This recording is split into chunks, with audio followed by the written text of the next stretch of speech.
আসসালামু আলাইকুম ওয়া রাহমাতুল্লাহ। সম্মানিত ভিউয়ার, আপনারা কেমন আছেন?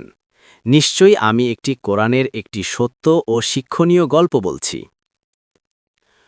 কোরআনের সত্য গল্প, হজরত ইউনুস আলাইহিস সালাম ও মাছের পেট। হজরত ইউনুস আলাইহিস সালাম ছিলেন আল্লাহর একজন নবী। তিনি নিজের কওমকে আল্লাহর পথে ডাকতেন।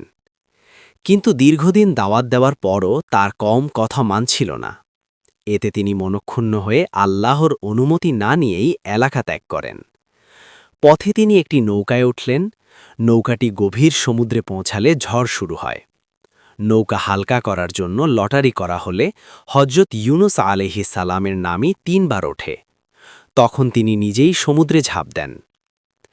আল্লাহর আদেশে একটি বড় মাছ বা তিমি তাকে গিলে ফেলে। তিনি মাছের পেটের ভেতর অন্ধকারে পড়ে যান। সমুদ্রের অন্ধকার, মাছের পেটের অন্ধকার, রাতের অন্ধকার। সেই গভীর অন্ধকারে তিনি আল্লাহর কাছে তওবা করে এই